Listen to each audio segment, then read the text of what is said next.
نماز کیوں نہیں ہوگی؟ اللہ کے رسول صلی اللہ علیہ وسلم کی زوجہ حضرت عائشہ کی صحیح حدیث موجود ہے، عورت کی نماز موٹے کپڑے میں ہوتی ہے.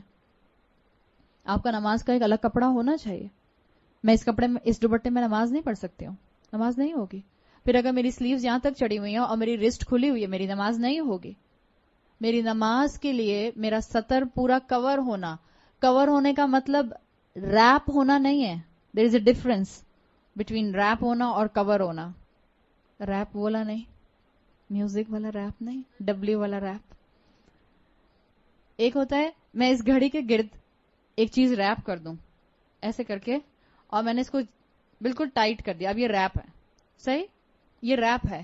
اور اگر میں نے اس کو بس ایسے کر دیا، اب کور ہے. So there is a difference between to wrap something and to cover something. جب عورت کو نماز پڑھنی ہوتی ہے تو اس کو اپنے آپ کو ریپ نہیں کرنا ہوتا، اس کو اپنے آپ کو کور کرنا ہوتا ہے. سو برائے مہربانی اگر آپ اسکنی جینز پہنتی ہیں، یا اگر آپ ٹائٹ لیگنز پہنتی ہیں، یا اگر آپ ایسا چوڑی دار پجامہ پہنتی ہیں جس کو اتارنے کے لیے آپ کو کشتی لڑنی پڑتی ہے، تو پلیز اس کے اندر نماز نہیں ہوتی ہے. یا تو پھر اپنا کوئی اسکرٹ بنائیے، عبایا بنائیے جس کو آپ نماز کے ٹائم پر پہن لیں. اول تو پلیز وہ پہنے بھی نہیں. اتنا دل سے دعا نکلتی ہے اللہ ہم سب کی بچیوں کو ہدایت دے. وہ لباس جو ہمارے جسم کی ایک ایک ساخت کو واضح کر دے، وہ لباس آپ گھر میں بھی نہیں پہن سکتے. بیٹی باپ کے سامنے پہن سکتی ہے؟ نہیں پہن سکتی ہے. کیسے پہن سکتی ہے؟ انفیکٹ عورت کے سامنے نہیں پہن سکتی. اتنے بڑے بڑے چاک پہن لیتے ہیں ہم، اور پھر ہمارے اوپر تک سلٹس ہوتے ہیں، اور وہ ہمیں تھائیز اپنی فل ٹائٹ لیگنز پہنے ہوئے ہوتے ہیں. عورت کے سامنے سطر کیا ہے؟ نیول ٹو نی، ناف سے لے کر گھٹنوں تک. یا آپ کسی عورت کے سامنے بھی نہیں کھول سکتے انٹل انلیس کہ آپ گائنوکالوجسٹ کے پاس جا رہی ہیں یا ڈاکٹر کے پاس جا رہی ہیں. اور ہمارے یہاں کتنا کامن ہے انڈر لیگز ویکسنگ کروانا. اٹس حرام، فوربڈن، ناٹ الاؤڈ. نماز کے لیے موٹی چادر استعمال کیجیے.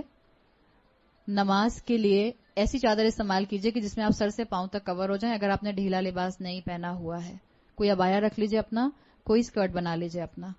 اس چیز کا احساس کیجیے. یہ تو میں لباس کی بات کر رہی ہوں. عورتوں نے نیل پالش لگائی ہوتی ہے اور کئی کئی دن سے لگائی ہوئی ہوتی ہے. اب تو جب سے یہ اللہ ہم پر اپنا رحم کرے، یہ جب سے کون سے والے نیلز آئے ہیں، آرگینک نیلز ہیں، آرگینک کلرز آئے ہیں کچھ. جب آپ اپنا ایسا مینیکیور کرواتے ہیں، جب آپ جاتے ہیں سیلونز کے اندر اور اپنے نیلز کے اوپر پتہ نہیں کون سا نیل آرٹ بنوا کر آتے ہیں جو 15-20 دن تک پانی میں ہاتھ جانے سے بھی نہیں اترتا، اسی کے ساتھ آپ نماز پڑھ رہے ہیں. کیوں دین کا مذاق بنا رہے ہیں؟ کون سی اللہ کی شان رحیمی کے انتظار میں بیٹھے ہوئے ہیں؟ اللہ نے کہا ہے وضو نہیں ہوگا اگر آپ کے نیل کے اوپر کوئی سکن ہوگی. ہم نے ایکولنٹ کر لیا. دین میں جب ہم آگے بڑھتے ہیں، جب ہم رسولوں کا اتباع نہیں کرتے تو یہ ہوتا ہے. عورتوں کو سمجھاؤ تو عورتیں کہتی ہیں موزوں پر بھی تو مسح کر سکتے ہیں، میں نے ناخنوں پر مسح کر لیا. دس از اے ایڈیشن ان دا دین. اللہ کے رسول نے سکھایا کہ اپنے ناخنوں کا مسح کر لینا. جس چیز، یہ بالکل وہی چیز ہے جس کا ہم نے ذکر کیا تھا. کسی بھی مزار پر جا کر کسی سیمنٹ کے سامنے اس کو بوسہ دیں گے تو شرک. حرم میں جا کر حجر اسود کو بوسہ دیں گے تو عین عبادت. موزوں پر مسح کرنے کا رسول اللہ صلی اللہ علیہ وسلم نے بتا دیا، الاؤڈ.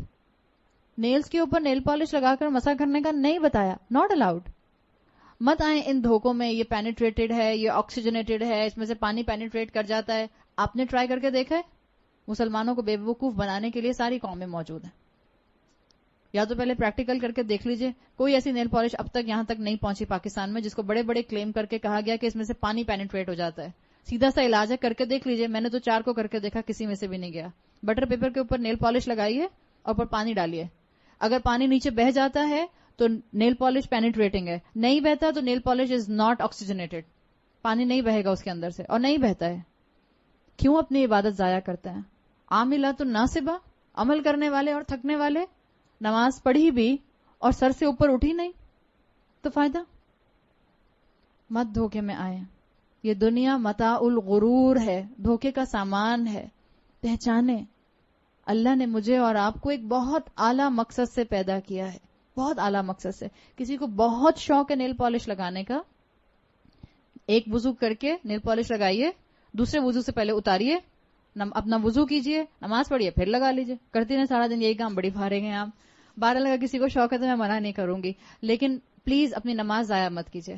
اگر آپ کو شوق ہے تو کیجئے. ایک ٹائم پہ مجھے بھی یہ شوق تھا, میں نے بہت کیا ہے. اتنا ہی شوق تھا مجھے کہ میں ہر نماز سے پہلے نیل پالش اور ریموور سے اتارا. اس وقت تو پیل آف نہیں آتی تھی, اب تو پیل آف آ گئی ہے, تو آپ پیل آف اتار دیجئے, وضو کیجئے دوبارہ, پھر لگا لیجئے اگر آپ کو بہت شوق ہے. مگر آپ کا وقت یاد رکھیے گا اللہ کے ہاں حساب کے قابل ہے. اللہ پوچھے گا کہاں وقت لگایا؟ اب کہ اللہ 5 وقت نماز پڑھتی تھی اور 5 مرتبہ نیل پالش لگاتی تھی اور اتارتی تھی. اللہ کی شان رحیمی کا دھوکہ مت کھائیں پلیز. اللہ تعالیٰ نے مجھے اور آپ کو گناہوں میں انوالو ہونے کے لیے اپنے شان رحیمی کو سامنے نہیں رکھا. اللہ نے قرآن میں رحمان کا لفظ بڑی ان سخت ٹف آیات کے ساتھ رکھا ہے جہاں اللہ کا غضب نازل ہوتا ہے.